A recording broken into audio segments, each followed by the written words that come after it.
All right, I'm going to get us started. Well, welcome everyone. My name is Martha Parham, and I am the Senior Vice President for Public Relations for American Association of Community Colleges. And I am beyond thrilled to host this webinar today with my very dear friend, Jen Aries. Jennifer Aries is the president and founder of 25th Hour Communications. Welcome, Jennifer. Thank you. Thanks for having us. And with her today is her vice president and certainly a dynamic presenter in her own right, Miss Crystal Berry. Crystal, thank you so much for being here. Thank you for having me. And so you all signed up for this, so you know what's about to happen. But Jen and Crystal are going to walk you through some steps you can take to get ready, get your social media ready, get all of the things ready as you work to advance your career. I, on the other hand, will take myself off camera, but I will be monitoring your chat. I will be asking you to volunteer to do some readouts with some assignments because this is an interactive webinar. It is. And so I will be talking to you in the chat and I will certainly be here. But we don't want to waste a whole lot of time, so we're going to go ahead and get started. So with that, Jen Aries, I turn it over to you, ma'am. Thank you. And I'm going to turn it right over to Crystal. Oh, I like that. Look at us. We're already off to a great start. I love it. All right.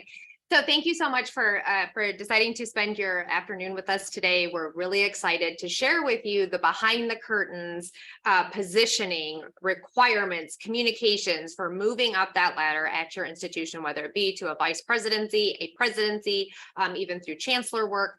We're here to go down to the nitty gritty, roll up our sleeves and tell you how to work through some of these from a communication standpoint. You're going to meet a lot of people around professional development work that will grow you as an individual in some of these areas. We are going to grow you, but with that communications perspective in mind. And so I will hand it over to Jennifer Aries. I'd like for her to speak to a little bit about our experience and why we're here. She has brought me along in this. I have an urge for crisis communications because of her. So Jennifer, explain why we're here today. Absolutely. So thank you again for spending your afternoon with us. As Crystal and I, we are a marketing firm, 25th Hour Communications. We're the extra hour that you need in your day. I know it's cheesy, but it works. But what we do is we serve higher education, almost specifically community and technical colleges. And we work with a lot of presidents. But prior to founding 25th Hour 12 years ago, I worked in higher education as a senior level director of marketing. Crystal has years in higher education, same thing, director of marketing. And we served a lot of presidents, a lot of chancellors. We worked with deans. We grew up with some people who went on to be deans and vice presidents and presidents and chancellors. So we have really been at their right hand. We've been executive council. We've just done a lot of things, and we have sat on several administrative hiring committees. Mm-hmm.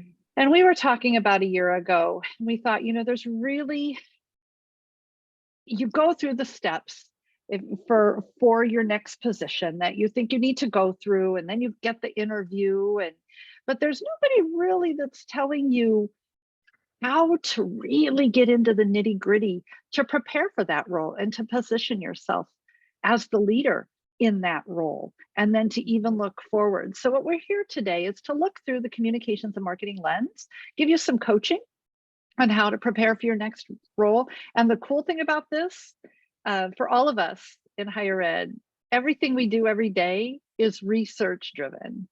And so the cool part about this is we're going to talk a lot about research and the research that you can do to prepare yourself for this next role.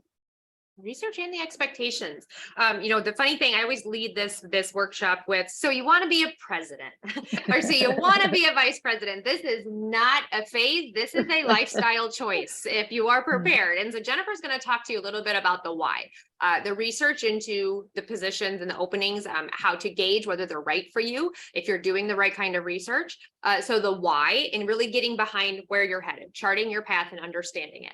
The second segment, I will take a deep dive into personal brand. I will take a deep dive into social auditing, some of the spaces that you may exist online, and just talking to how best to prepare you for some of these scenarios, situations, and communications. And then the last segment, Jennifer and I are going to split it up just a little bit. We're going to talk about how to be successful. Who gets to text you? Who doesn't get to text you? What kind of plan, when do you say no to the garden party? When do you not say no to the garden party, right? So we're going to talk through the down and dirty behind the curtain stuff that your PIO or your communicators might not necessarily share with you, but because of the positioning we have with our presidents and CEOs, we're going to bring you the real stuff.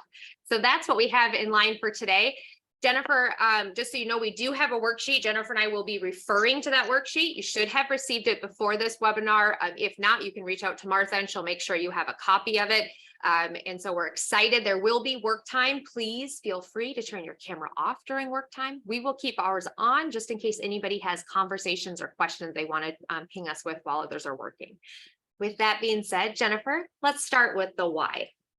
The why. Thanks, Crystal. So on your worksheet, I'm going to start with that first one. What position do I want? Not necessarily the position people are telling you you should go for, or you would be really good. But what position do you want?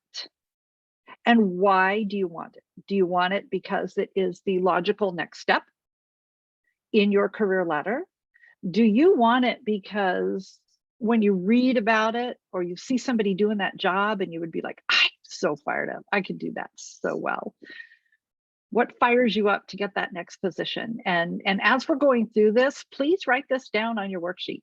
And you will have some more worksheet time. But there are a lot of really well-meaning people in your circle that when a position comes open, let's say you're a dean, an academic dean, and the VPI position is coming open. Oh, you'd be really good at that. You should do it. You've got faculty support. You'll be great. And we tend to listen to that and go, okay, yeah, so-and-so, this person I really trust says I would be really good. But do you really know if you have that faculty support? This is where the research comes in. And I have to laugh because a friend of mine who's a president, she and I were talking one day, and she had a bit of a rocky road, and she said, they all said I should be a president. Maybe I'm not cut out for this. And I'm like, who are they? So she and I once did a conference presentation called The Search for They. So when you're looking in your next position, sort of try to tune out the they a little bit and just really look inside and do some internal research yourself. Learn some things about yourself going through this. Question yourself, why do you want to do this? And are you ready to make that time commitment? Because if you're a dean ready to be a VP, that time commitment changes significantly. If you're a VP going to be a president, your life no longer becomes your own. And you really, which is not a bad thing, but you really need to watch and understand and write this down and research and look at it and really ask yourself, am I ready to make that move? And so, and then let's add on top of that, let's say you're an internal candidate. You got a good shot because you're an internal candidate. But you still need to do your research. And the type of research we're talking about, and this is for if you're an external candidate as well, these are the things no one tells you about. Walk the campus. That means if you're going to apply for a position in another town or state, take time, travel to that area, walk that campus, listen to students talking, go to the cafeteria, go to the library, who's in there, who's using it. Internally, still walk your own campus, but walk it through the lens of the position you are seeking. So if you're a director of financial aid and you're going for that vice president of student services position, take a step back. Look at all those different student services offices. Where are the lines? Where are the backups? Are you hearing phones ring? Get out of your area and look at all these different areas. Dine in the community. Again, this is both for internal and external candidates. Dine in the community, talk to your servers, ask them what they know about what colleges are around here. Who's top of mind? That's going to give you a real raw sense of positioning for the institution that you are looking to work in or continue working in. Go to the library, go to the grocery store. Go ahead. I was just going to say, Jennifer, when we went to East Coast College, we were doing market research. We showed up, we stopped at the gas station first and asked for directions to the local college. And they said, oh, you mean that big mansion up on the hill? That's Mhm. the type of thing you'll get from those conversations. Go and ask for directions and see what they say about the place you're headed. Exactly. This is and again, internally, the institution you're currently working for, because this is all the research you're going to do. Because if you're hearing things in the community, you might catch on some issues that you might have to face in your next role as a leader and administrator within that institution. And then, if you've done some of these things, identify. So let's say your student services, go to an academic senate meeting if they're open. See what's happening on that side of the house, because you really want to be well-rounded with all of this. Excuse me. What groups and associations do you belong to? This is a good one. Write this down on your worksheet when we have our work time. And then write 5 people's names, 5 people who can be instrumental to introducing you to other people to help you move forward in your research that you'll be doing for the institution and networking, so that you never know who's going to be on a hiring committee. You never know. So you really want to expand that network. And this is where your associations come in handy. And this is where and people are happy to do that. They want to make those connections because you in turn will then be a connection for them someday. That's really important. So that's the research part. And again, you're looking at this through a different lens, especially if you're internal. I think we even talked a little bit about college website board agendas. That was a few more pieces I think we talked that were so helpful, and just sitting down and reading the board agendas, man, do they really spill it all? They do. And look at the college website. Dig deep. Look at any plans that are there, any actions, follow the college's social media, add Google alerts, look at the K-12 board agendas, what's happening there. Those are your feeder students. Look at the chamber, what's happening. Here's a big one. Here's a really important one. Identify those influencers in the community. So if you are in Texas and you're applying for a job in Michigan, you need to learn that community. And let me change that, because each college serves more than one community. So you need to learn the multiple communities. Who are the influencers? I had a friend who got her first presidency, and she was really excited, but she got tired. I mean, within about 4 months into the presidency, she was going, working all day, having to attend things in the evening. And she said she just wanted to chill on a Sunday afternoon. She just wanted to be in sweats on her couch. So she did. In doing so, she missed a very influential garden party with some influential people. And it took about 6 months for her to repair those relationships and get past that. So lesson learned. And we'll go further into this in just a little bit, but it deals with calendar management. But looking at the communities, finding out who those influencers are and who those influential groups are. Because you're going to want to know that going in, because sometimes they'll have external people on those hiring committees. That you sit on hiring committees. And so you want to make sure that you have some nice social introduction to these people before everything takes place with that hiring committee. And then let's talk about the expectations of administrators, presidents, and chancellors. So a lot of it goes into your delivery. The people are going to, presence matters. And again, coming from the communication and marketing lens, appearance matters. The words that you say matter every single day. What are your social activities? What social media platforms are you on?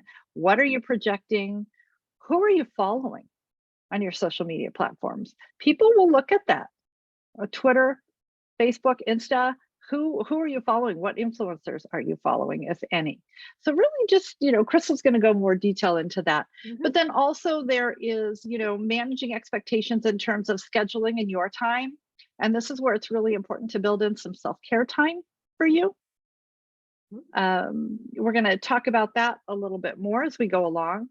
And then the liabilities, and understand that as you move into a more senior level administrator position, you're going to be faced with some things such as public records requests, and, protected communication classes. So there's learning how to communicate, what to communicate, when, through what delivery channels. So you really want to research this and be aware as you're moving into those more senior level administrative positions. Crystal. I would just add a few things to this, which is that Thank when you. we're looking at expectations of administrators and precedents, the amount of communication that is required, not just of yourself, but of your office, is pretty incredible. And the type of communications really varies from a welcome back student video to a, coming out of the college, what could be a weather alert. It could be a statement from you coming, as a response to some sort of press or media. And so when you look at the different types of communications and what those expectations are, you are expected to be able to adapt, change your tone, and guide your team accordingly. Now you have maybe executive director of communications, people to help signal that work, but you really should be comfortable in your skin and understanding the different types of communications that will be expected of you. All the way from, from Jennifer said, press releases, speeches internally and externally, holiday events, garden parties, student success, government relations, college communications. They're very, very different in how those communications are structured. So understanding that there's a difference in that and how to manage your tone through some of those scenarios is very, very important. The other part that I would say too is just the expectation around social media. We'll dive into this a little bit more. There are expectations. It is a lifestyle choice. VP, dean to VP, VP to president, president, chancellor. The expectation completely changes. And there is, liabilities. We have a lot of presidents that operate two phones. One, obviously connected to the college, the other one as a personal device, because every single thing that you communicate on a college device is public record. And so you want to make sure that you understand what that looks like and that you are now in a protected communications class. That's something Jennifer was very adamant about explaining when we were working with new soon-to-be presidents was, hey, you can't just text anybody and talk to just about anybody about anything anymore. You really have to be very, very careful with that. So with that, Jen, do we want to do the first 4 or 5 questions for the worksheet and have a break and let them finish those? Yep. So we're going to do this. We're going to set a timer for 7 minutes. Oh, yep, 7. So Sorry. this that's okay. So on your worksheet, it'll say hour 1, research, communications.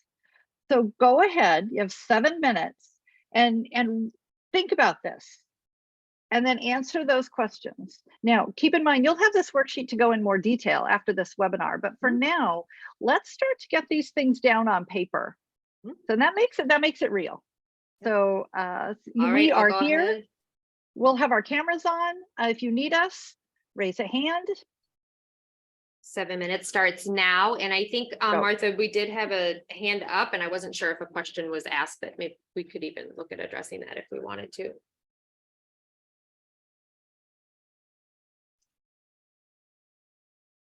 I don't see one, Crystal. Okay. Kim Overcash? Kim Overcash? Raise your hand.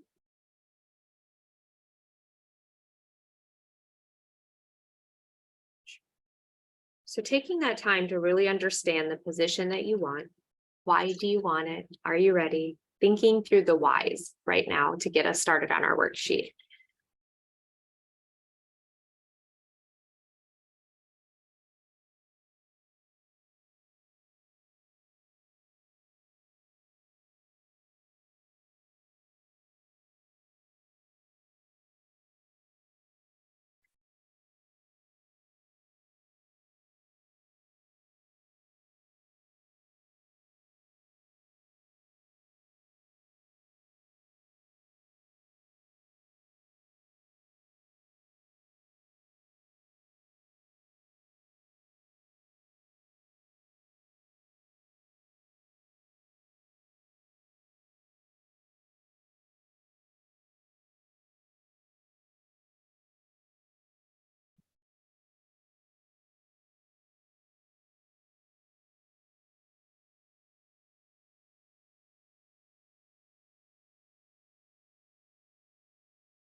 just under the 4-minute mark.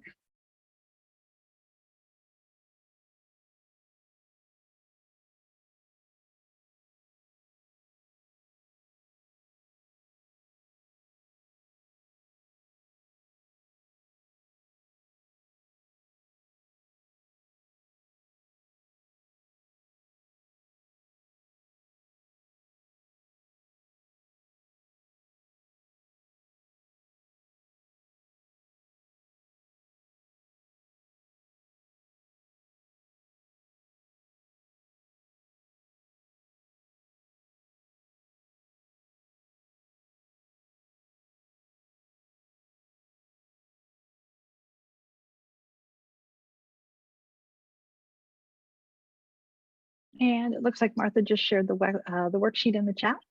Oh, Thanks, perfect. Martha. Thank you. I can't see that, so that's great.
So we have a Ready question. first? Okay. What if you do not know what next position you want? This is, you can still follow along, still do the worksheet, because as you're going through this, it might just spark some ideas of what you think you might want your next position to be. And we do have opportunities where we meet with people separately to talk through these Mhm. very same questions. I want to do something, I just don't know where I might be a good fit. So Exactly. we can work through some of those with you. So we are just rounding up just about a minute left. So go ahead and get your last thoughts Crystal, written down.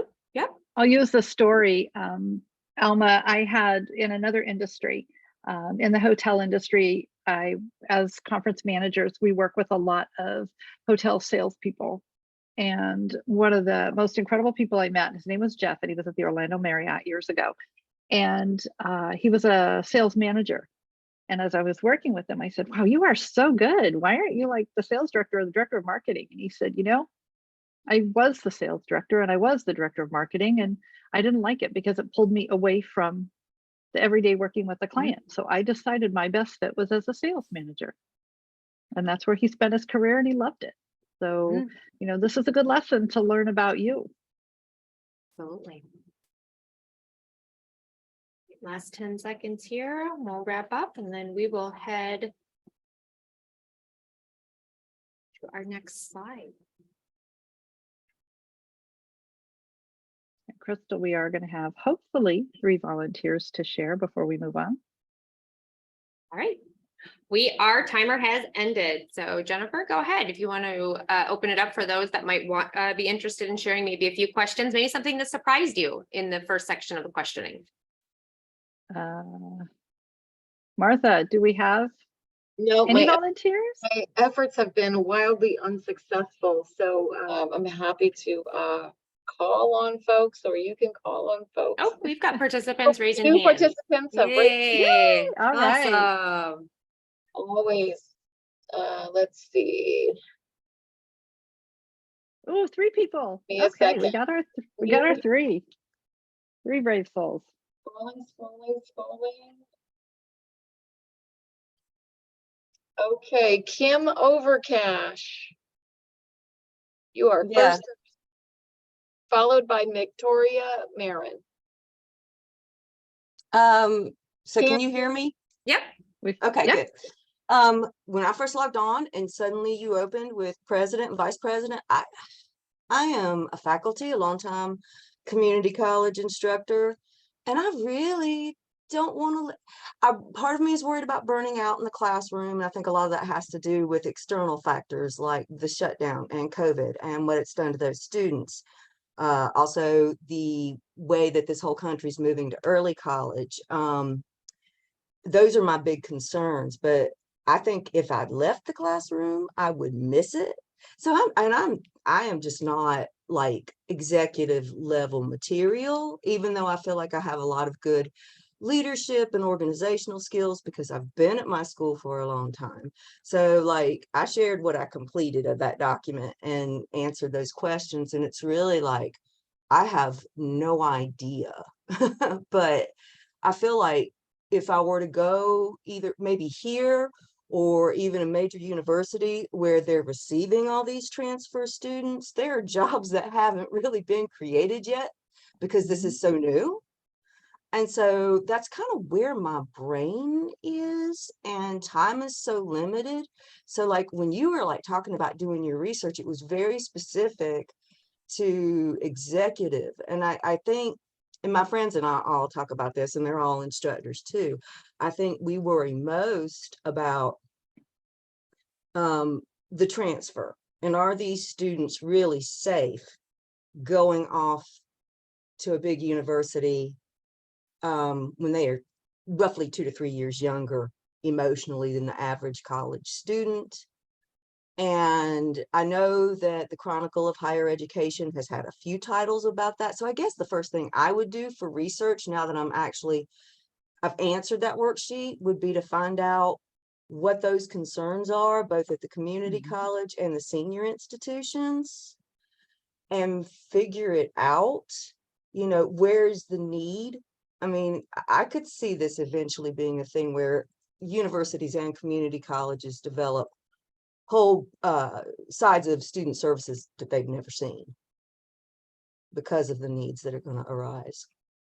Kim, I think you're onto something 100%. And interesting coming from a faculty member that you're more generally our faculty are relating to the academics, but you're just focused on pulling that student services piece together. And I do believe that there are needs out there. There are some universities who've nailed it, and I think there are others that are floundering.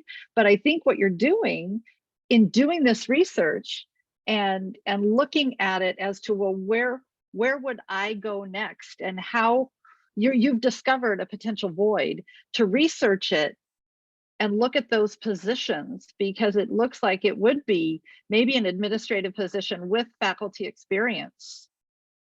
Okay. So you might even find something within your own institution. Let's say you get a grant. What if your institution gets a grant and they need an administrative position to oversee that grant that may have to do with transfer or something similar to that? So I think you are wide, that you have cast a wide net, but I think you're really going to find some things in there.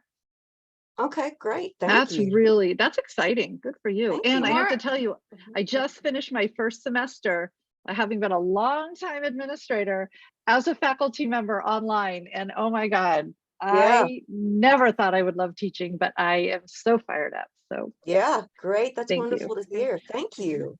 Yes, and I think to piggyback on that as well, we're seeing administrator positions in some of these student service areas. So it's not just Dean of Student Services, Dean of Student Life, it's Vice President of Student Affairs, it's Vice President. So I mean, there are administrative positions too along the way, you know, to that could also be an end path for you if the conditions are right.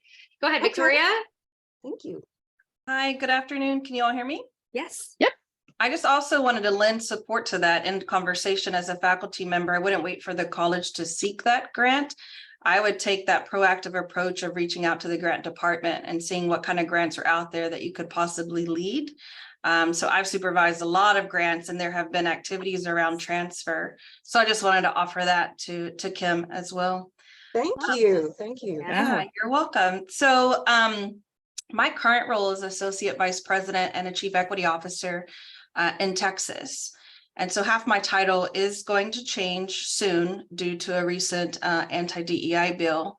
And I know vice presidency and future, maybe 5 years from now, I will be a community college president.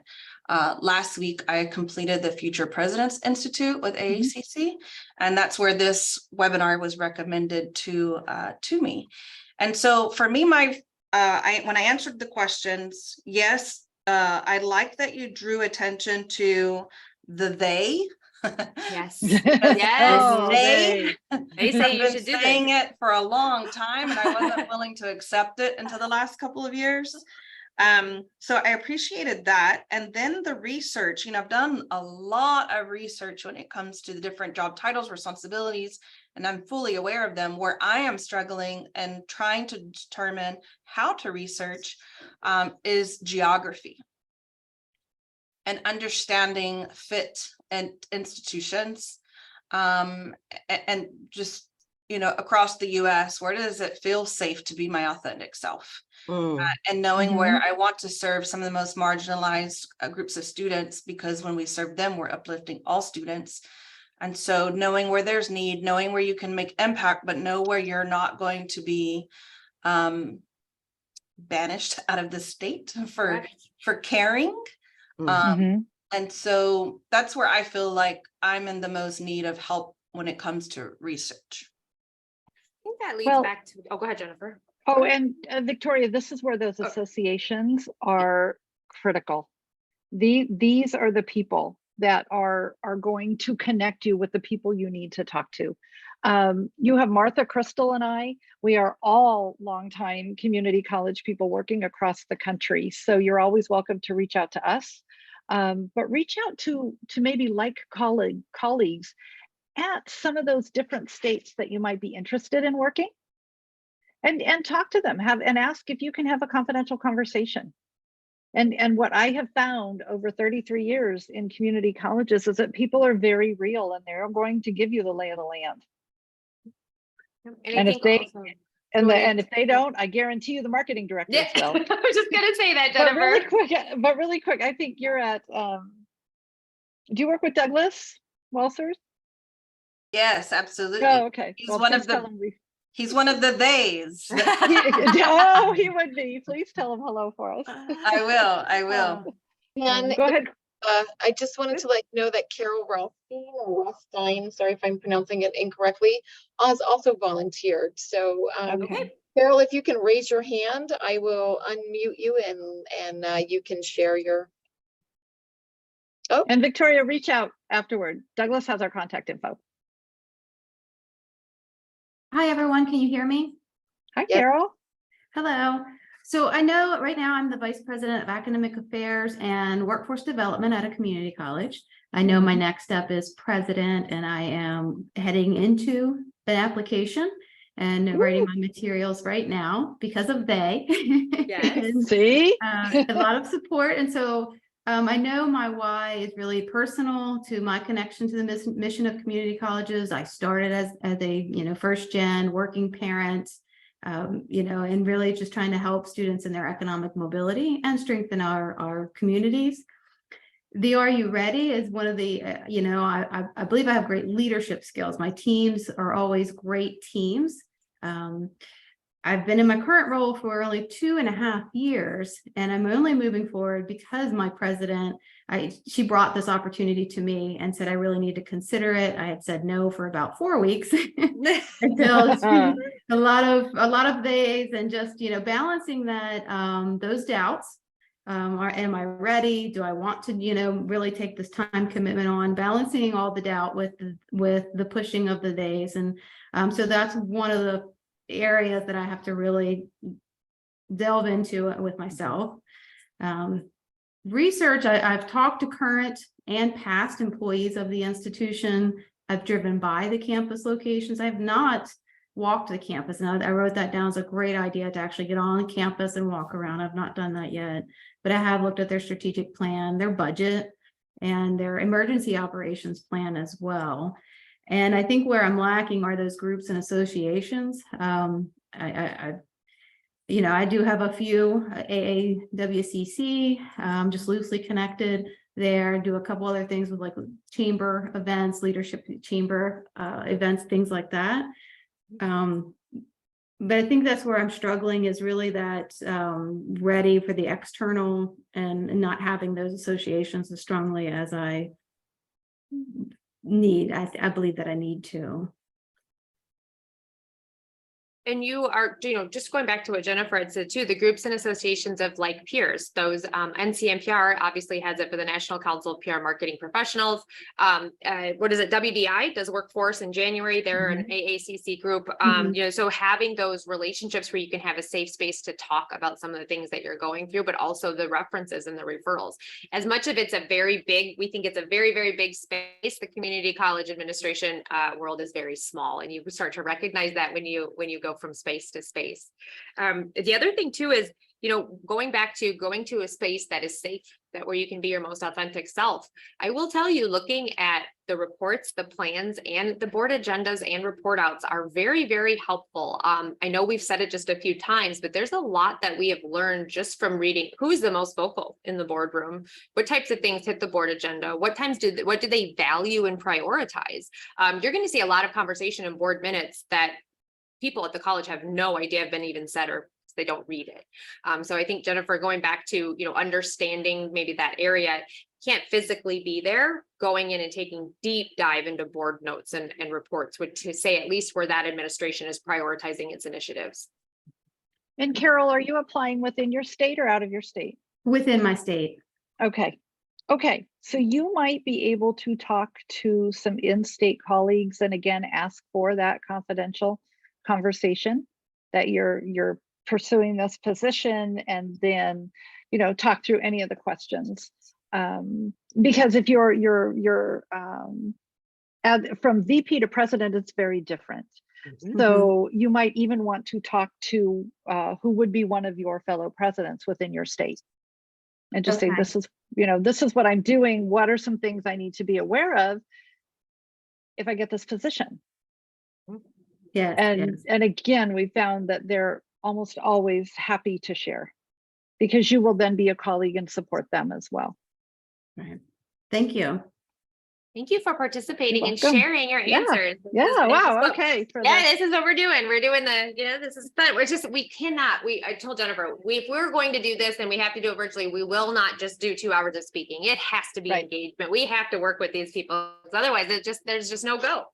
So, Jennifer, there were 3 other questions on the worksheet around communications. We did talk about tone. We talked about requirements. Do you write your own content, or do you commonly have other people? We have presidents, VPs, we have deans that love writing their own stuff. And then we have some that don't touch it and just want to look at it and just edit it. So where do you fall in that? Where are you going to depend on your communications team to write your things, and looking at, is that college set up that way? Do they have a communications department? Understanding what your needs will be once you get there. And I don't know if you wanted to expand on that, Jennifer.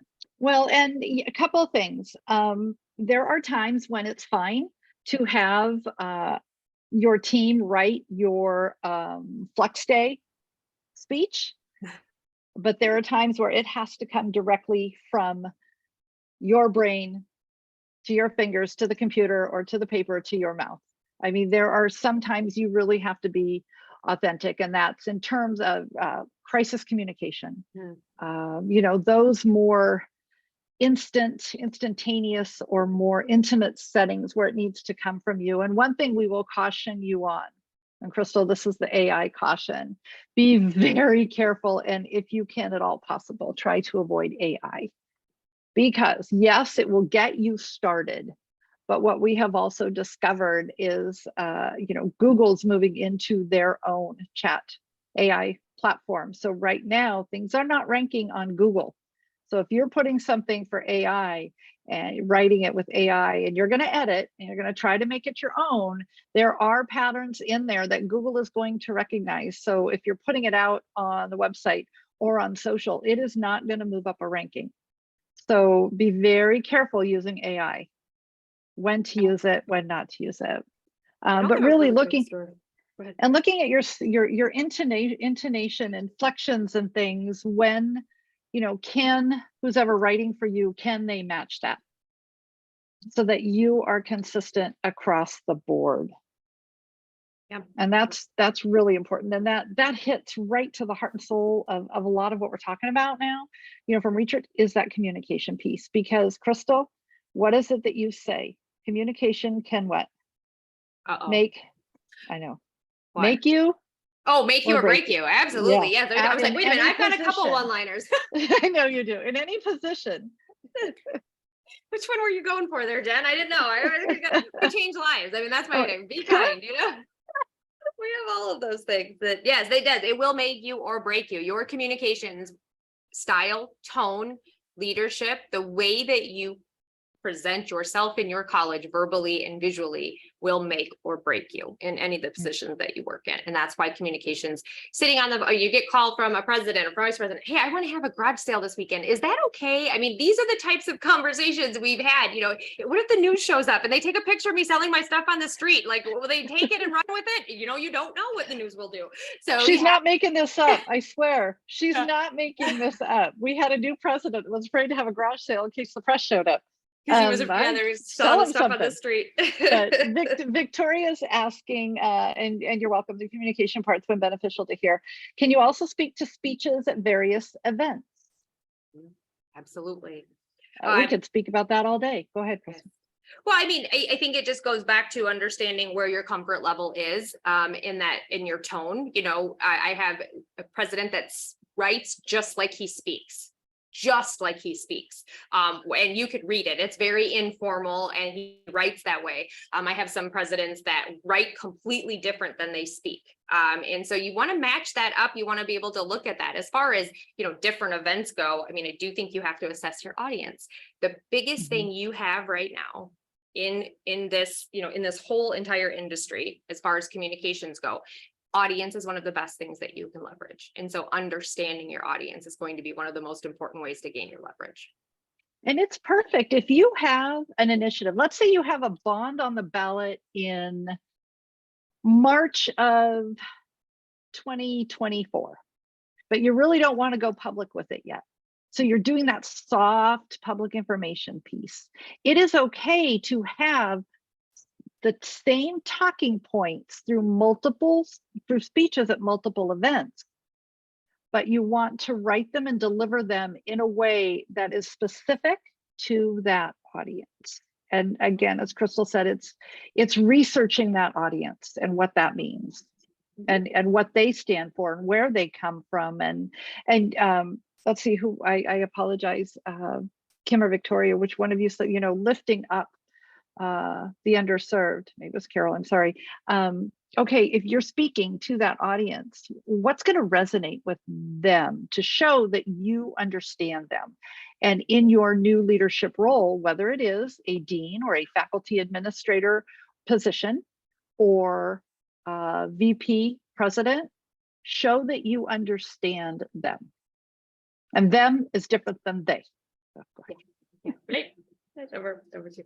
So we are basically ready to wrap up with segment 1. I'd like to give maybe everyone just about 3 minutes for a quick bathroom break, maybe refill your drink, and then we'll head into hour 2, which we will then talk about personal brand, the personal social audit. We'll do a little bit of that work today, and then really wrapping up hour 2. This does normally go to a 3-hour session. We've combined it and condensed it for 2 hours for today.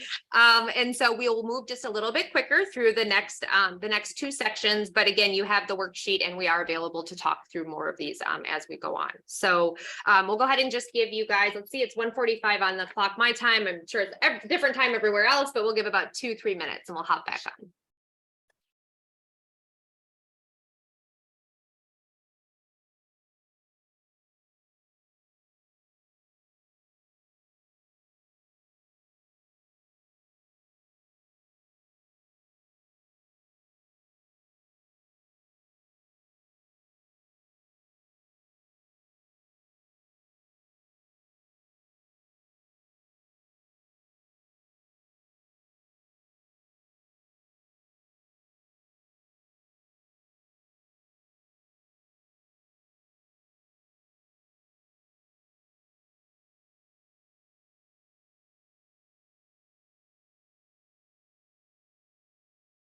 And I'm stepping away for just 30 seconds. I'll be right back. Okay.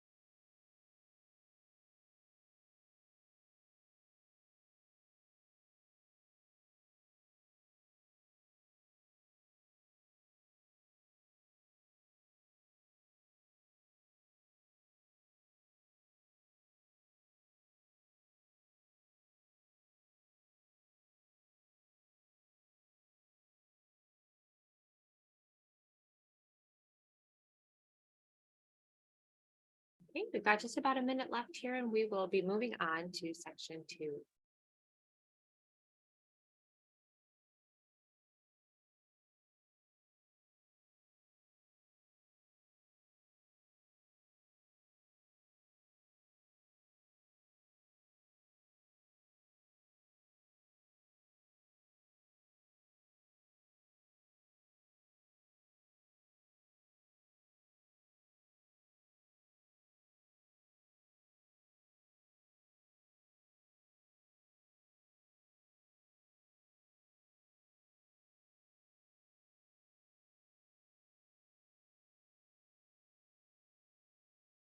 Okay, I think we're ready. Really quick, Oh, we yep. have a question. Any advice on ways to improve impromptu speaking?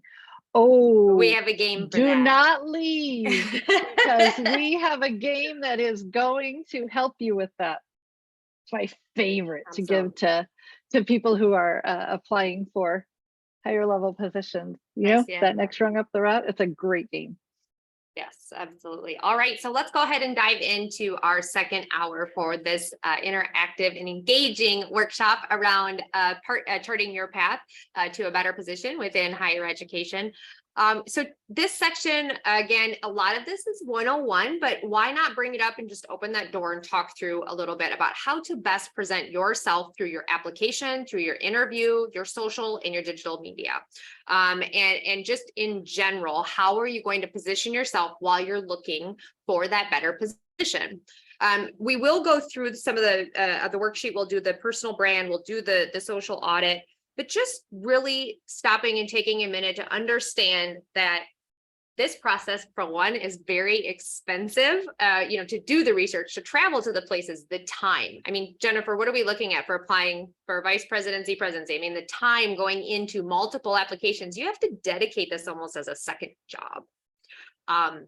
The applications are intense. They're long. Absolutely. The screening processes, then you have the open forums, and then you have all of these things that happen in the process. So the process itself, going through this and interviewing, especially if it's not at the college you're already at, understanding, taking the time, the time and the money. So there is an expense to this. Unfortunately, I wish higher education application processes were not as involved, of course, but I mean, we're talking months. We're talking months in the process between the time you apply to the time that you may be seated in some of these positions. So really going back to the 101, we know during the pandemic that it became very cool and acceptable to do things virtually. Anytime that you have the ability to go in person versus virtually, I would recommend that you make that in-person event, or you make that in-person interview or that forum. They're going to give that opportunity for those to probably appear both virtually and in person. If you have that ability, get there in person, show them who you are, top to bottom, left to right, in front of them in that room. In the event that you can't be there, we know the background of your Zoom is very important. It has displayed across both students and faculty and staff some inequities along the way, right? When we look at getting actually into people's workspaces, into their houses, maybe their home offices, maybe it's their office at your, at the current college that you're at. Your background makes a difference. Showing you at a desk with papers piled up and this and that. We talk about appearance. These things matter. If you're looking at putting an actual Zoom background up, maybe it's not the Zoom background at the college that you're currently at. Maybe it's your own personal Zoom background, branded just for you. You're there, you're the star. And so being able to showcase some of those pieces in that interview, in those screenings, in those public forums. Wi-Fi capabilities. You would be surprised the number of people that show up to virtual interviews at a coffee shop, at a place where there's loud background noise. They're just not set up. They've had Wi-Fi. They took the interview from their phone.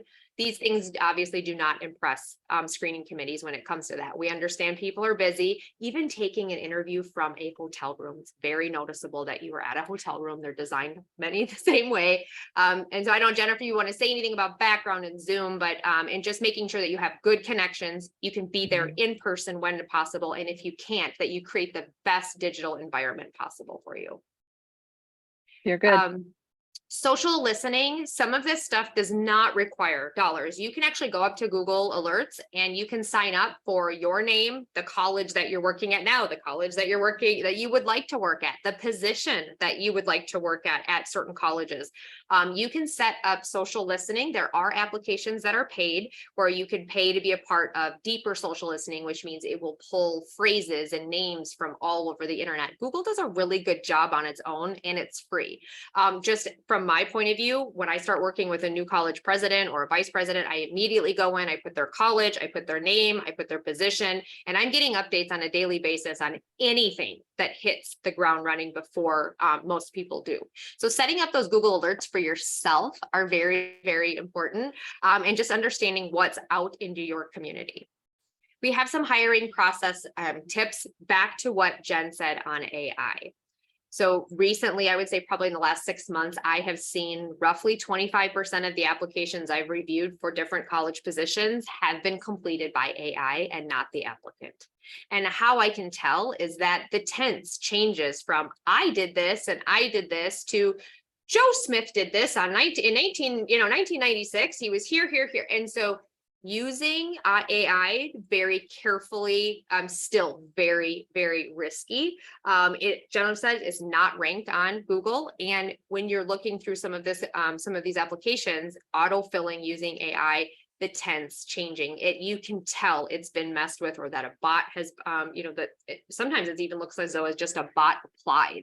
And there is so much out there. There's so many layers around bot traffic and fraudulent traffic that some of these bots can actually complete multi-step forms and be completely fraudulent. So you have to stand out. You have to be, you definitely have to be in your own voice, but understanding that your job description has no place in the actual work in your resume. So you don't want to take your job description and dump it into your resume. And this is the work I've done.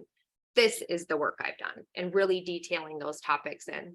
The forums have always been super important. Again, the pandemic has put a little bit of a twist on this. Forums generally are in person. We're seeing more colleges moving back to that.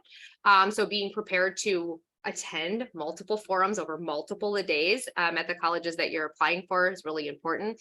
Jennifer has a great story around attending open forums, what you need to do. I had a really great, really quick story. I had a VP of DEI who was interviewing for Pacific Northwest College, and she did such a good job looking at the website. She was applying for VP of DEI, and she said, "You don't even have a DEI glossary on your website." Right? Those are terms that we need to be aware of. So she did her research. She came to that meeting, and then mouths just dropped of the faculty and staff in that open forum, like, oh my gosh, we don't have that. So being able to bring some of that information to the table is good, and especially when you can do it in person. So I'll hand it over to Jen with the future is bright. Well, for this particular presidential candidate, it was not right. Yes. Do the in-person forum, any opportunity you get, but be very, very careful with who you are, how you present, and any joke that you might, want to put forth. This gentleman was a friend. I was moderating presidential open forums. We had 3 candidates, and this gentleman, vegan runner, in excellent shape, very thin. He is Norwegian. He was very, very pale, very, very pale. That's just his normal skin. And he's very, a little stiff, a little formal.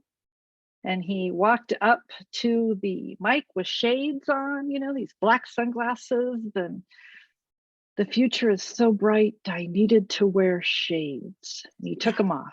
And then that's how he said, the future is so bright, I needed to wear shades. And I'm just standing there and I'm just like, oh, shoot.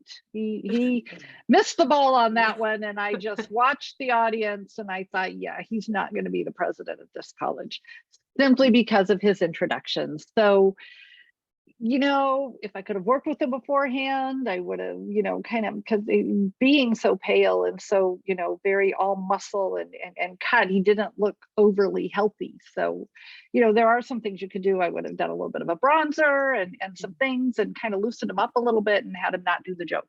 At the end of the day, no joke. Right. So back in the beginning, yes, we said, learn some things about yourself. So, you know, if you can deliver humor, that's awesome. But also know your audience, know your room, know who you are. He eventually did get a presidency, but I had talked to him afterwards and said, you know, maybe not present that way in the beginning. If he can work it in toward the end, that's fine when he's a little looser. But Looser, right? Just going, and the monotone, you know, the whole monotone thing was that as well. That just goes back to really understanding your audience. You know, if you've done your research, you're going to walk into that room knowing that knowing some things about them, knowing where to go, where not to go. And I think that's some of the best advice and actually feedback I've actually received from CEOs that have done this, which is, hey, you know, with my research combined, you know, walking the campus, talking to the people in the quad, going to the gas station and reading the board, you know, I already kind of knew what I was walking into, what I should say and what I shouldn't say. So we're going to complete the section of the worksheet here in just a few minutes. But before that, we're going to go ahead and do game time. And then we'll talk a little bit about truthfully and honestly and email signatures. All right. We're just sharing some really good raw stories with you here. So, you know, the names have been changed to protect the innocent, of course, but yeah. All right. So game time. Want to do game time or should we do game time at the end and do just a couple more stories first? Truthfully, honestly, email signatures. Let's do truthfully, honestly, but you were going to talk about practice.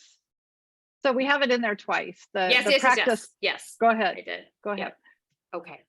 So one of the things that Jennifer has always worked with me on, and I watched her work with CEOs on, is just conversing on the spot, the impromptu, knowing your pitch about yourself. We'll learn what that pitch is in our personal brand part of the worksheet, but knowing what your answers are, not to be, you know, I had this question, how do you do it without sounding scripted? Very easily, because there's some key responses that you have to have nailed down. So Jennifer says, practice 10 times, 3 times by yourself, 3 times in the mirror, and 4 times with other people. And that's something that very 101, but it has significantly changed CEOs from start to finish when we watch them go through our coaching packages. And so practicing your responses, some of those key questions, understanding what your response is. And so Jennifer actually has a game that she shared with our team and many of our CEOs around impromptu speaking. So I will let her launch this. All right. So we need 3 volunteers. And you are going to be put on the spot. So you need to be able to laugh at yourself and let others laugh at you, chuckle. But this is really important. And I think somebody asked about impromptu speaking. This is important. So while I'm waiting for 3 people to raise their hand, let me tell you a story. One other way to practice. It's a little embarrassing, but it works. I worked in radio for many years when I was in high school in my early 20s. And, you know, the radio, if you haven't worked in radio, you see the DJs with the headphones, and that's how you could hear your voice. You can hear any reverberation, what's happening.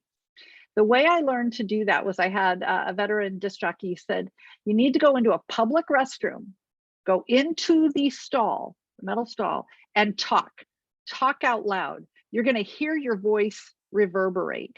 If you are recording a commercial, take that copy, go into that public bathroom, sit down, stand up, whatever, read that copy, listen to your voice, identify, oh, wait a minute. Okay. I didn't say Dan's Welding and Automotive. The inflection wasn't in the right place. Go back, put it in the right place, say it again. So just kind of keep that in mind. It's a little embarrassing because of course you're in a stall just talking out loud. But even if you do it one time, you're going to get a really good sense of how you sound, how you're coming across. Your voice carries across the It room. does. Okay. Do we have 3 volunteers yet? Come on, you guys, this is a really fun game. It's Martha. While I'm looking for volunteers, I wanted to say I responded to this in the chat, but practice, practice, practice. If you're not used to doing improv conversations, I would also recommend taking an improv class if you can find one. Okay, so I'm going to call on somebody. Oh, wait, I think we had one Sorry. person raise their hand. Do we have one? Oh, We we have do? one. Wallace, I think, raised their hand. And it's only 10 Okay. seconds of your life, 15 seconds. I think Serious? you- Wallace Johnson. Okay. Okay, Wallace. Wallace, Yes. you ready? Yes. Can you hear me?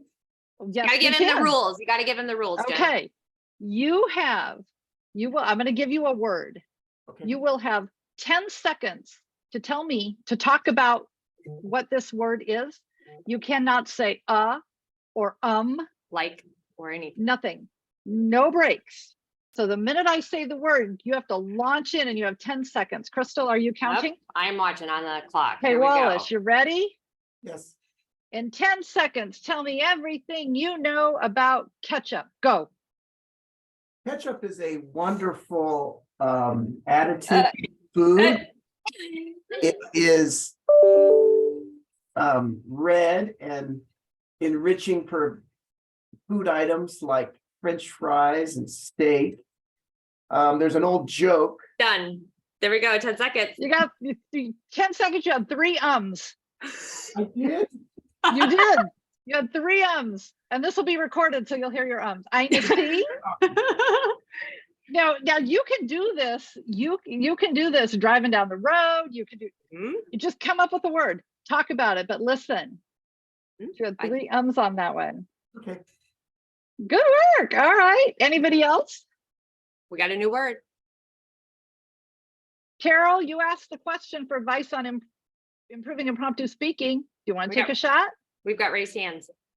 I can't see them. I Okay, can just so see we've the got- notification. Who do we have? Do we have Victoria? Carol raised her hand. All right. Okay. Carol, you asked the question, so let's see. Is she unmuted? Carol, you unmuted?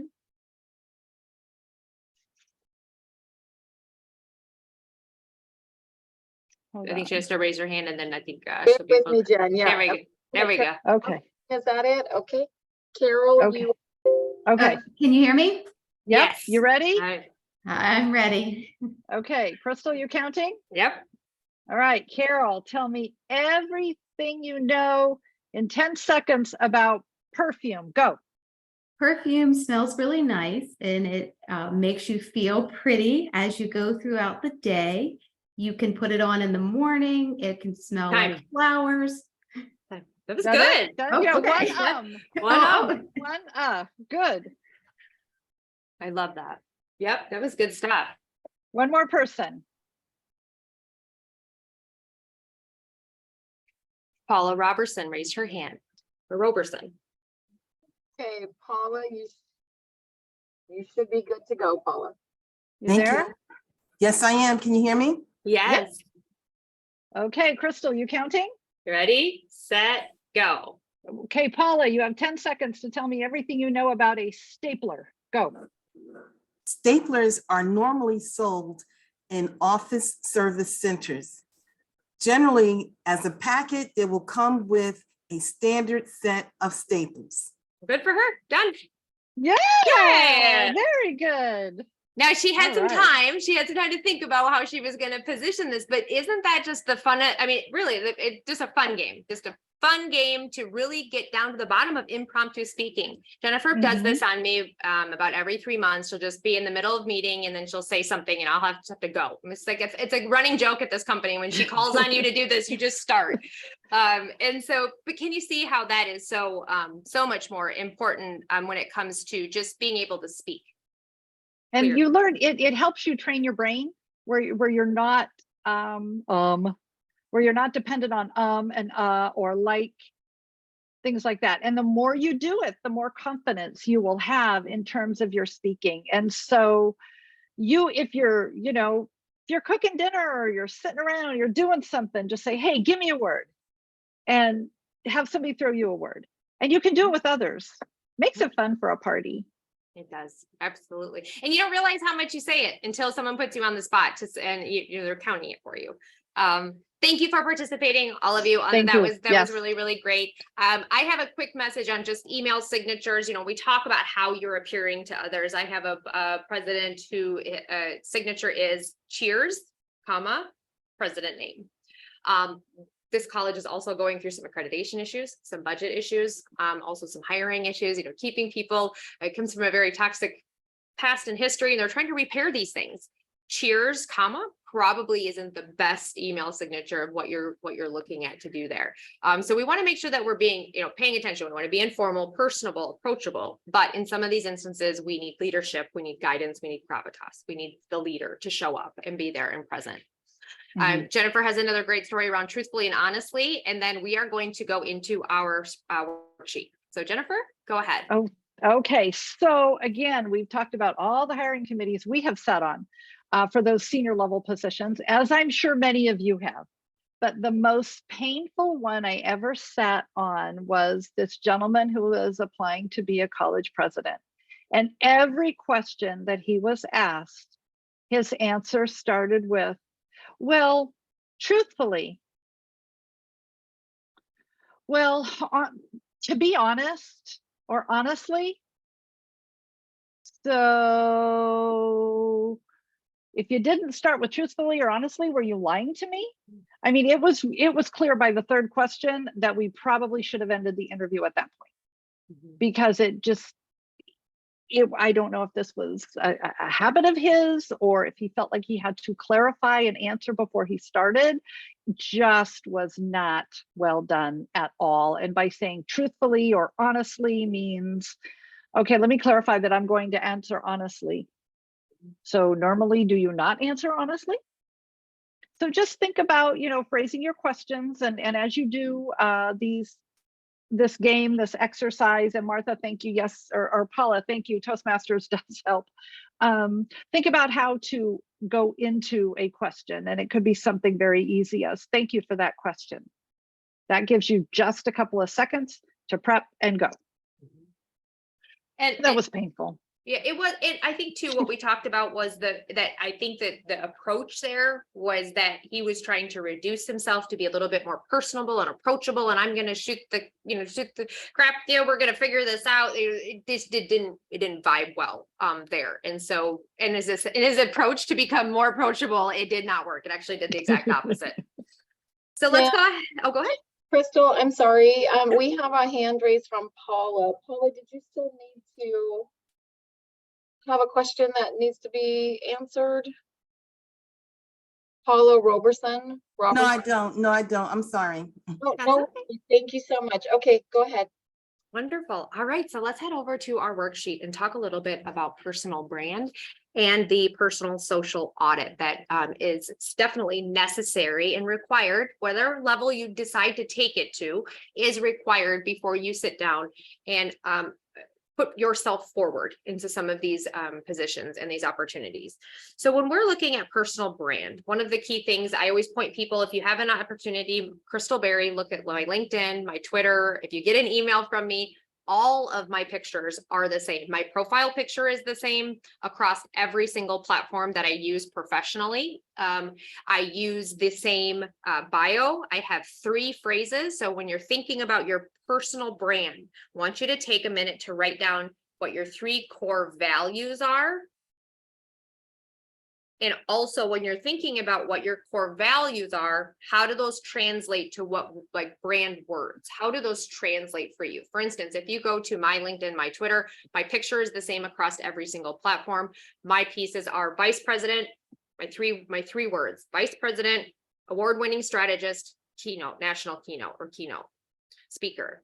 These are the things of which my personal brand I want to be remembered for. I want people to know immediately when they land on my page, the 3 things that I want them to walk away from. My page understanding is that running teams, project management, vice president level work, obviously award-winning strategy, and then the fact that I want to share this, keynote speaking across the country. Those are the things that are important to me in my personal brand, and that's why they appear across my bio, my different platforms. Just simply having consistency across platforms is very helpful. And also when you get to put together your speaker, let's say your speaker profile for AACC, or you get to put together this where you get to create some sort of network or profile in these conference apps, anything that you're doing, you're presenting, you're doing a speech, that picture on the PowerPoint slide, if we were to go back to the beginning of this slide, that same picture that's on this PowerPoint is the same picture that's on my Twitter, that same picture that's on my LinkedIn. So even just using my spreadsheets or my PowerPoints and the intros and the outros, taking that time to brand yourself and create that what you want to resonate. So when you're looking at your personal brand, what are your 3 core values? Things like transparency. At 25th Hour, our core values: transparency, integrity, compassion, even being a little rebellious, disruptive, right? I mean, this is good. These are our company core Not values. us. We're not disruptive. Oh, hey, But- Crystal, can you flip yeah. the slide? Oh, Can you share? Yeah, that's okay. well, this goes into the There- segment oh, 3. sorry. Okay, Yep, never mind. yep, I'm sorry. Yep. My bad. No, that's okay. We're looking at the worksheet Yep. right now. So when you're looking at your personal brand and how do you want to present yourself, a few of the things that we'll talk about later, what do you want your legacy to be? Where do you want to be known? What do you want to be known for? We know that you're all wonderfully made. How do you want to be known? How do you want to be known in your circles and in your legacies? But when we're looking at your personal brand and the positions that you're putting yourself up for, we also need to look at a SWOT. We need to do a personal SWOT. And Jennifer, you did a really great job of calling this out on the worksheet, which is, your strengths and weaknesses, those are internal. Those are you. Those opportunities and those threats, those are external. So the strength might be, I'm personable, I'm approachable, I'm just, using examples. I can be dropped into any room. I can talk on most topics. I can get along with people. I can work rooms with people. The weakness there might be that because I can speak generally on a lot of topics, maybe specifically, I don't know enough about topic A or topic B, right? That might be a weakness of mine. I might need to know that information going into this position. Opportunities around and threats could be external, obviously are external, but could be the opportunity is that there's a really ideal position open at my college. The threat is that position is a revolving door and it has had 6 people in it in 3 years. That's the threat, right? Can I turn that around? Can I be the person, or will I just be another number that gets in that revolving door? So I think we need to sit, and this one is just going to take just a little bit. We want to give you the time to really reach inside yourself and understand where you are and your strengths and weaknesses and your opportunities and threats. And so we're going to give you, I would say, about another 10 minutes to sit down and bullet point some of those pieces. The social audit part of the worksheet is not necessarily for you to fill out right now, but it is for us to talk about and for you to come back later when you've had time to look at your social media and you've had time to really sit down and understand what the audit is. So I'm going to go ahead and set the timer for 10 minutes. And I would like us to go ahead and complete the personal brand section of the worksheet. And we'll ask 2 people to share just some of their highlights.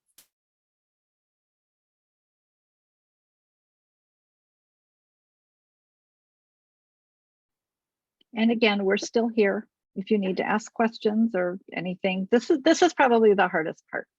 And if you can't make it perfect, that's okay, because you'll be able to do this at home after this webinar and really just bring everything to get it to where you want it to be. And just going back to some of the comments before, which is I don't know what I want. Well, your strengths and weaknesses and your opportunities and threats are going to lay some of that out for you. Is there an in-between position between now and the end goal of, say, presidency, chancellor? Are you willing to make the pit stop along the way? I've heard a lot of people say, I'm going to go right, I'm going to be presidency, president 3 years.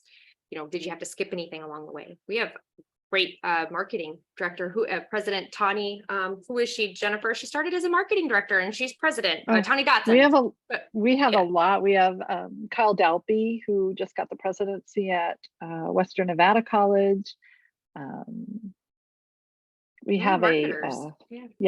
Marketing Michael communication. Parham, who's a senior VP. Yes. And do you have the jets to skip? Do you have the jets Yep. to skip? Do you have to really climb that ladder? Is it really required? Talking about your experience with students and maybe being at the college, and maybe you have the opportunity to kind of skip a few rungs, on your way up, so you don't have to, do the time in some of those other positions. Sometimes it's very required. Sometimes you can, ride on the experience that because of what you know and what you've learned fit this position perfectly. we have a very beloved president who has announced her retirement. She went from a science, or maybe it was philosophy faculty member, directly to a president. And first couple of years were a little hard for her, but she turned out to be probably the best president that college has ever had. And she's retiring, and I would not want to be the one that comes in behind her to fill her shoes. She did a phenomenal job. So So that's what you want. Do it. Jen, I can't see the chat. So if there's anybody in there that has a question, let me know.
Thanks, Catherine.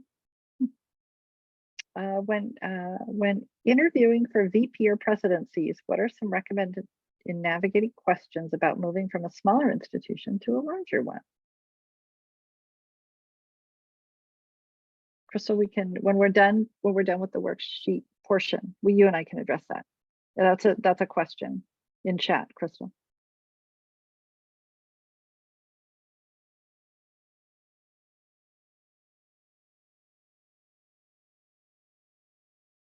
Thanks, Jennifer. Students first.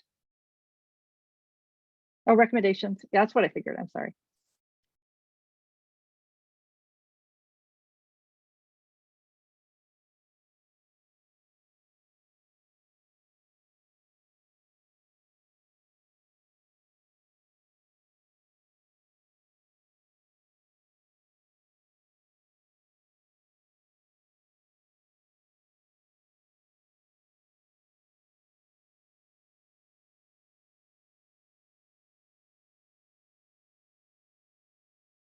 Crystal, how many minutes? We are at about 3 minutes and 50 seconds. Okay. Yeah, absolutely.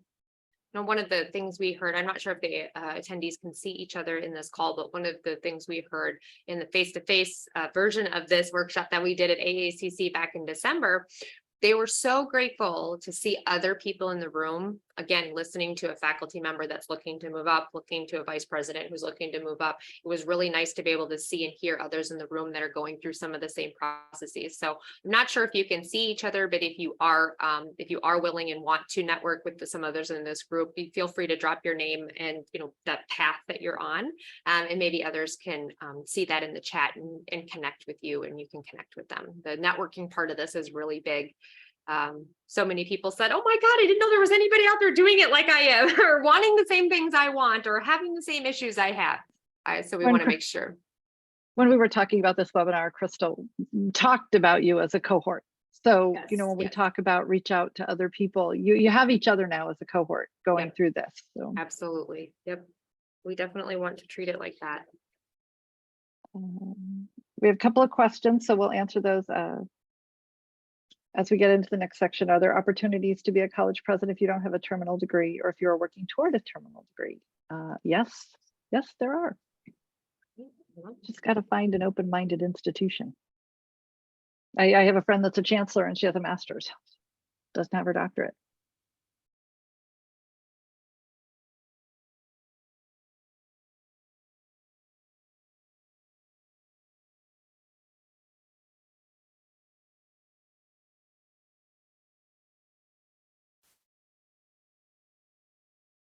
Okay, running up last minute here.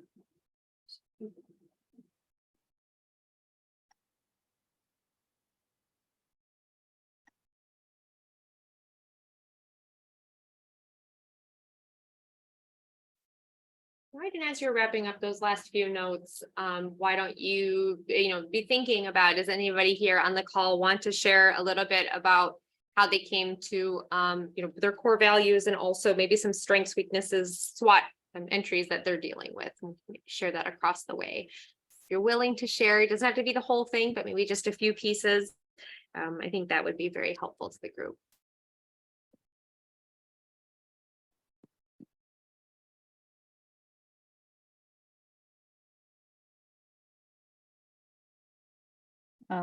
Yvette's running to another meeting. Thank you, Yvette. Thanks for Thank taking the time you. to sit with us. Yes, so be recorded, so I'll be able to offer that out.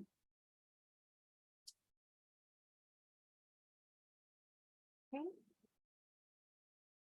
All right, we are ready to jump back into the presentation. I'm not sure if there's in the workshop, I'm not sure if there's anybody that wants to share some of the, maybe there's a surprise. You weren't really in this state of mind when you came to this workshop. You didn't know what to expect, and as you're diving through this, you're finding some things that you really like, maybe some things you don't like about your approach to this journey. Anybody willing to share just a little bit from their worksheet? Come on. And if that's okay, if not, That's all right. Oh, we got somebody. I think I see a hand raised. Carol's going to be our rock Carol, star. She's going to come help us on. bring people along.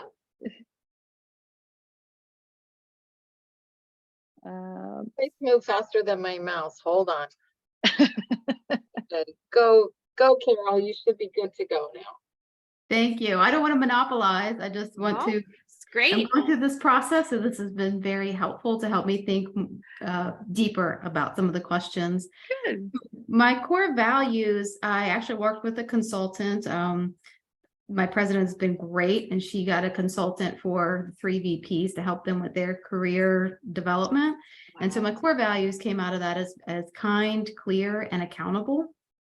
The phrases that you were talking about, Crystal, were resonated with me, that I needed to maybe have something bigger than just kind, clear, accountable. Kind gets misinterpreted a lot, I think, as a weakness, and not delivering things kindly, so, but what I would want to be known as, I came up with a leader, with collaborator, innovative. I just don't know how to put those into, I guess, phrases.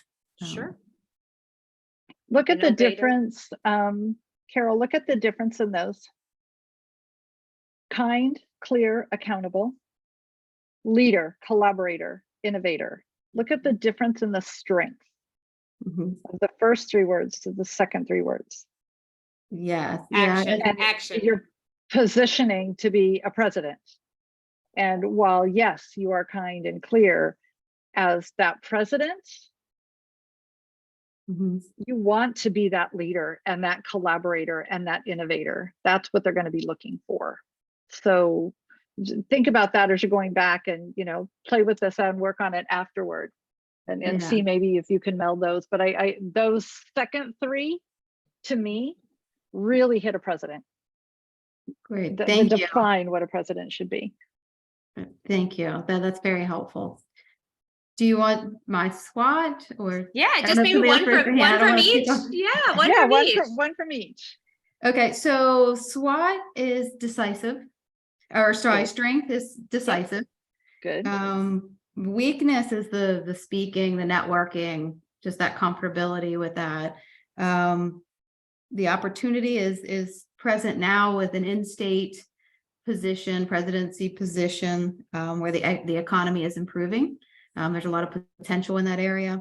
The threat is that they've had a lot of leadership turnover. They have had some financial issues, and it's in a highly competitive area for other colleges for education.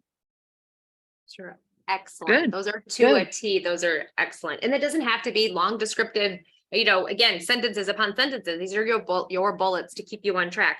Understanding your strengths, weaknesses, opportunities, and threats also help you answer questions on the fly.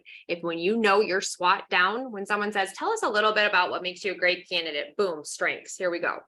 Tell us about the time you had trouble with something, boom, weakness, okay, but positioned and Right. and listening, but it helps you almost program some of those information and answers right in your mind. Crystal, I want to take, and Carol, thank you. I want to take what you just said and go to, and if I pronounce this incorrectly, I'm sorry, is it Gematoria? That is a beautiful name. When interviewing for VP or presidencies, what are some recommendations in navigating questions about moving from a smaller institution to a larger one? Right there. When you're doing your SWOT, do it about yourself, then do it about moving from small college to larger college, and then flip it, moving larger college to small college, because now you're going to look at this through 3 different lenses. And when you take just the small to large and then flip it large to small, that is going to help you frame answers to those questions. But then you also have to look at your why. Why do you want to move from a smaller institution to a larger institution? What is in your heart that is driving you to do this? Because that's probably going to be the foundation for your answers. And then when you go through the SWOT exercise, that's going to, like, the why is going to be like your goal. The SWOT exercise is going to be your tactics. And so that's going to help you frame those answers. Because you will use your strengths to definitely create tactics, right? To go to Yes. that position. You're going to understand your weaknesses. And so your tactics will reflect where your strengths are, maybe not hone in on all the weaknesses. I think You're that's welcome. excellent. It's excellent. And Gary, okay, Gary has to bail here in about a minute. But Okay. he did put his email in there if anyone is Okay. interested in networking. Thank you. Gary. And I think, Martha, if you can share everybody's email when you send the recording to them, because I think you guys have a really good opportunity here to support each other. Absolutely. For her capability. And then Marilyn asked, Crystal, are there opportunities to be a college president if you don't have a terminal degree or if you're working toward a terminal degree? Oftentimes we see many of our VP and CEO candidates that are applying for the positions that might have a master's degree working toward a doctorate degree. Absolutely. It just depends on the institution. And that's where networking comes in, especially if you are a member of AACC, if you go to their programs, events, their conferences. Let's say you're a VP, you want to be a president, you don't have that doctorate degree yet, it's in process, or maybe you're thinking about starting it. That's when you start to meet the presidents and the chancellors of those districts that you might be interested in applying to. You start to get to know them. You start having conversations, and then you're able to bring that in to say, listen, I really want to be a president of your district. I'm working on about to start my doctoral degree. Do I have an opportunity? So it's all that networking. You can't rush it, but you can start to find who those people are and start those conversations.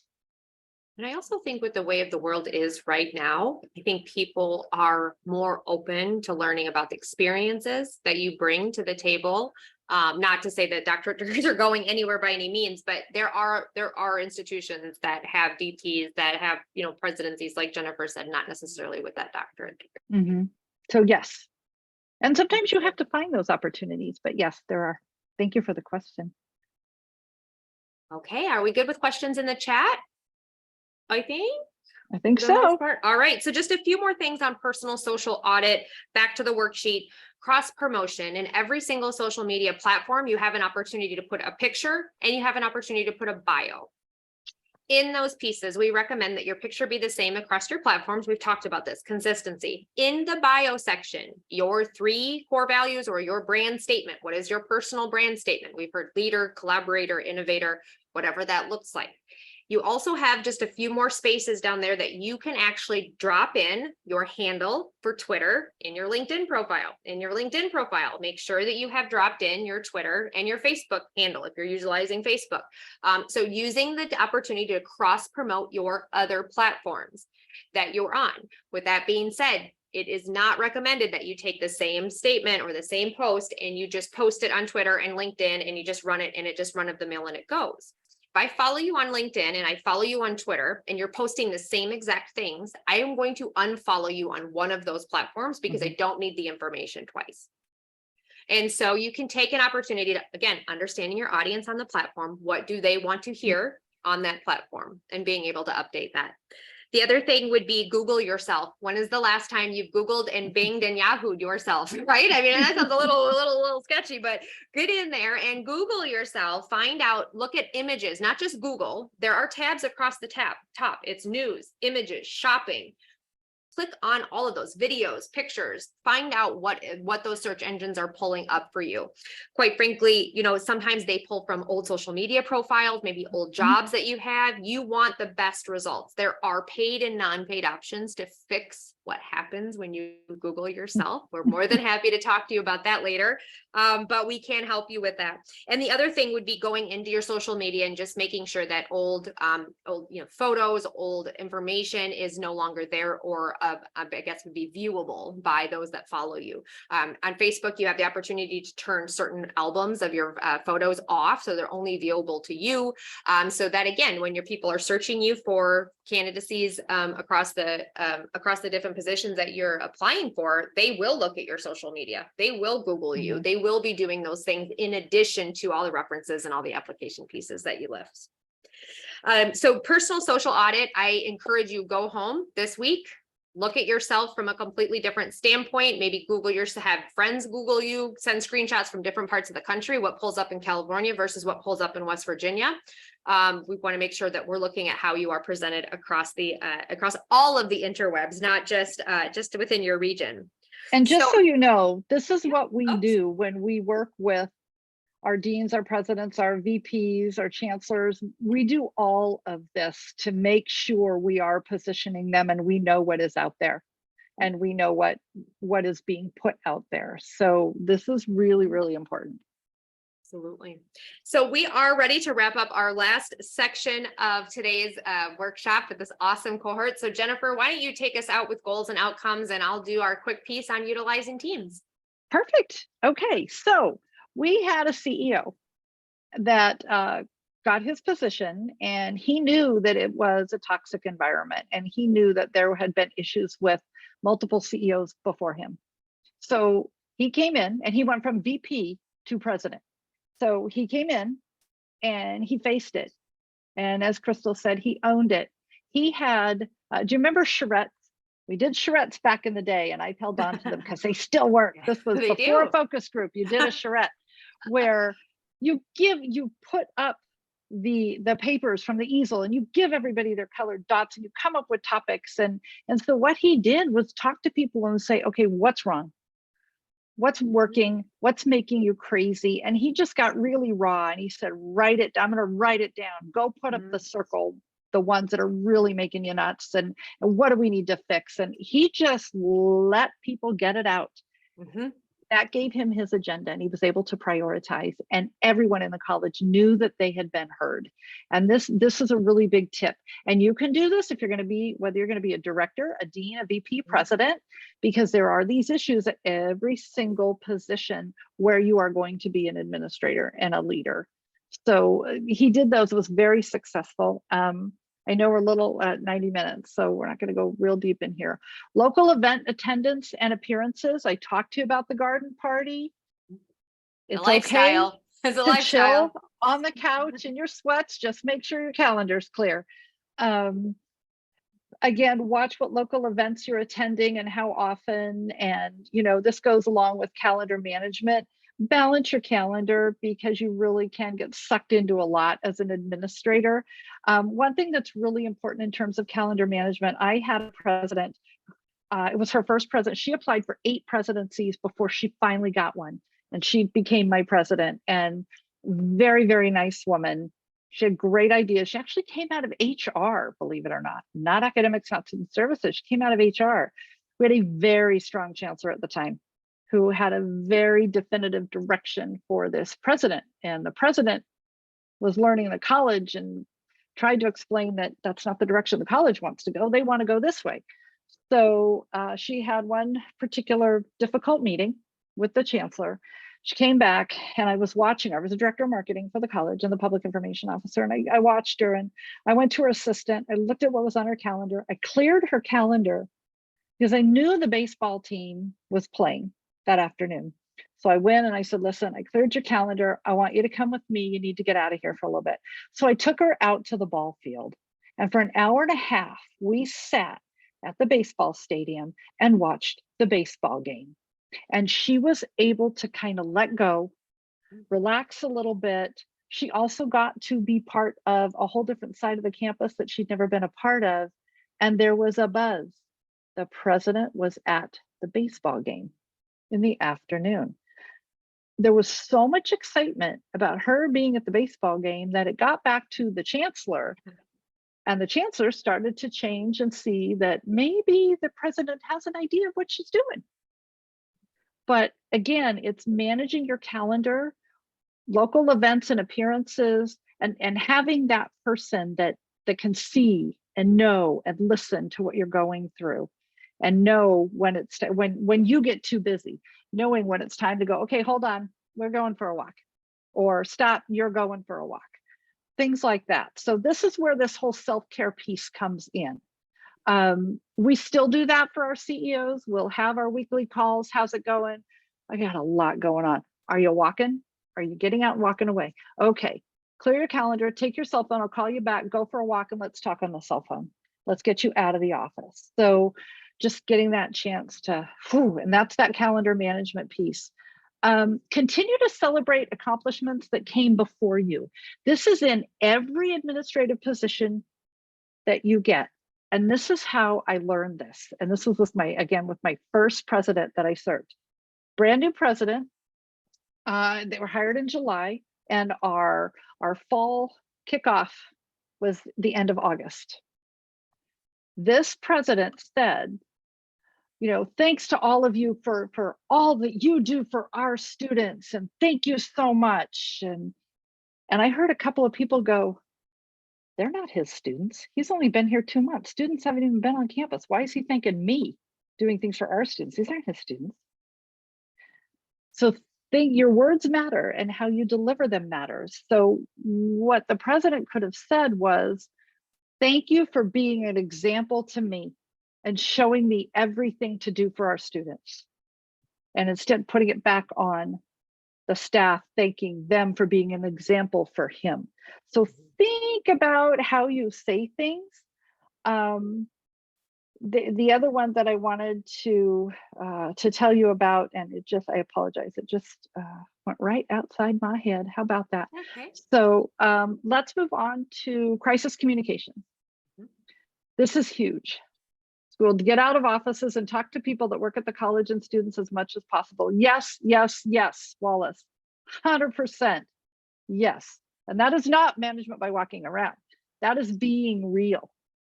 Absolutely. Go to that ball game, go to that play, check in at rehearsal in the afternoon or in the morning. It's the best thing that you can do. So crisis communication, no matter what administrative position you're going to get, this is going to hit your plate. It is going to hit your plate. And this is where we talked to you about an hour and a half ago about how to write and who writes and tone and inflection. They want to hear from you. Now, for the college, they want to hear from the president. Your division, if you're a dean, they want to hear from you. Academic student services, they want to hear from you as their VP. So this is where you are your most authentic self. Work with your marketing director. If it's a crisis and things are going, you can go to them and go, okay, I need to talk to my people. Can you help me craft something? But we have to make sure that it is in your tone and it's speaking the way you would speak to your group. And I just want to pull on a recent news event. So I don't know if any of you saw the news about the Carnival cruise ship outside of South Carolina that just got blasted 14 hours in that bad storm and 20-foot waves, and it was awful. And the captain didn't say a word. And do you know why the captain didn't say a word? Because it was overnight, and that's generally not the time that announcements are made. Now, Carnival's going to end up paying millions of dollars in lawsuits. Communication could have very easily mitigated a lot of those. It helps you write the So- narrative as well. Exactly. So communication is critical. Absolutely. Absolutely. Crystal. And understanding the communications plan at the college and understanding your role. It is very important. You'll find that you will go to some colleges that do not have a written down communications plan. They just have not made it that far. And you would think in this day and age, we would need some sort of communications plan. There is a lot of that does not exist. Getting into that college, either at their current college or going to a new college, understand the communications plan. Learning that plan is not something you want to do when there is a building on fire or a shooter on campus. And it doesn't necessarily have to be to that extent. It could be that, there's a tree down, you can't get into the parking lot, whatever it may be. You have to know what your role at the college is, that you can react, and that your team knows what your role is and what to expect from you as well. Mhm. All right, we are rounding up to our last little bit here. I do want to talk about utilizing teams. So there are very important players that the president or the vice president or deans need in their corner, and it's their person, right? Jennifer talks about who's your person, who's going to grab you and take you on a walk, who's going to protect you when, when the media shows up, who's going to be your person. Your communicator in any college administrator role, your communicator, your person is so important, that you have someone there that you can link up with, whether it be a personal assistant, whether it be executive assistant, a secretary, it might be, a colleague within that, the president, the vice president, dean, you guys need important people in your corner that can back you up and that know exactly what your role is, what your tone is, what your goals are, what you want to be known for, so they can support you in that. There are certain people we don't meet alone with, right? There's certain environments. This is one of the things I just learned in the last, 5 years, of course, when conversations turn into bargaining, right? Presidents need to get up from that conversation. Presidents are not allowed to be a part of those conversations.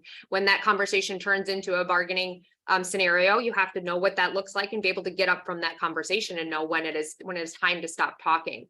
So, who do you not meet alone with? Understanding that, getting that direction, obviously, from your administrative team, your ET team, things like that. Who does not get to text you? And this is something that Jennifer has also brought up. So Jennifer, if you want to just very quickly, who does not get to text you?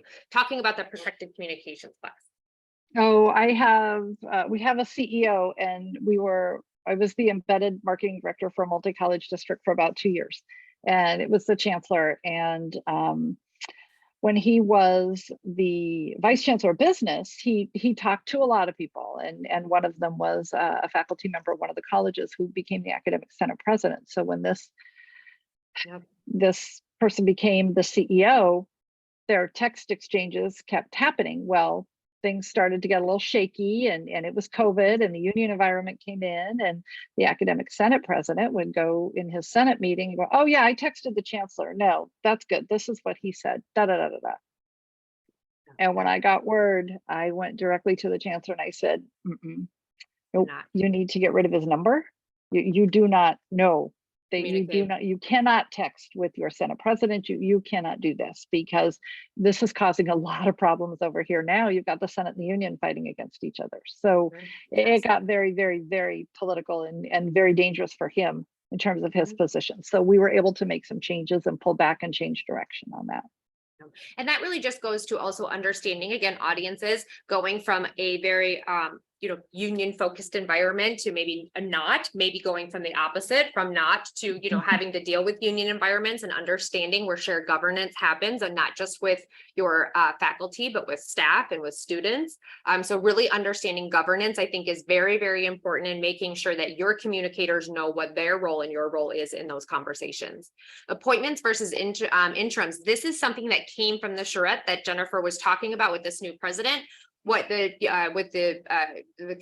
college community was coming back to say was, you have so many interims and appointed positions in your executive team that basically you get to just pick who gets to sit on it. There's no rules, there's no regulations. So understanding how many interims do you have, how many appointments, you only making appointments when they're absolutely necessary or urgent, but actually making everybody go through the application process, making everybody go through the process for your VPs. The other thing too, with utilizing team is sitting on so many cabinets and sitting with college administration teams across the country.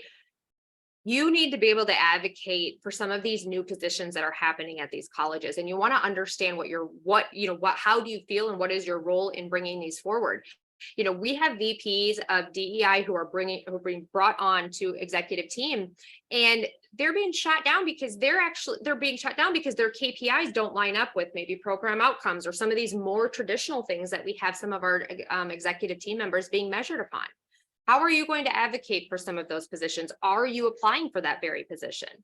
How do you want your work to be measured? How do you expect your work to be measured? The VP of DEI is just one example of new emerging positions that are sitting at these colleges, and we're not preparing or onboarding our VPs accordingly. So if you are a VP or if you're a president, what space are you going to create for some of these positions that are a tad more aspirational in their measurement?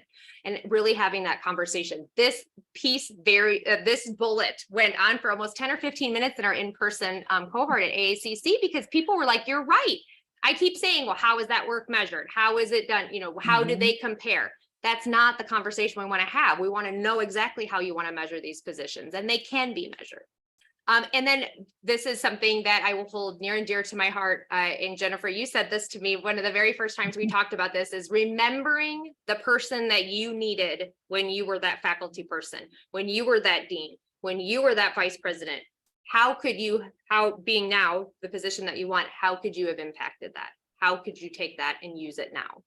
And I think that's really, that's something that has always stuck with me. It doesn't have to be with just higher education, just remembering in those positions when you needed that leader, how can you be that leader now? And how can you make those changes? So that's really the end of the presentation part of this slide. I do have a few more pieces on the actual worksheet. I just want to bring mention to leadership style. We know that we have multiple servant leadership. We have coaching, visionary, pace setter. There's so many.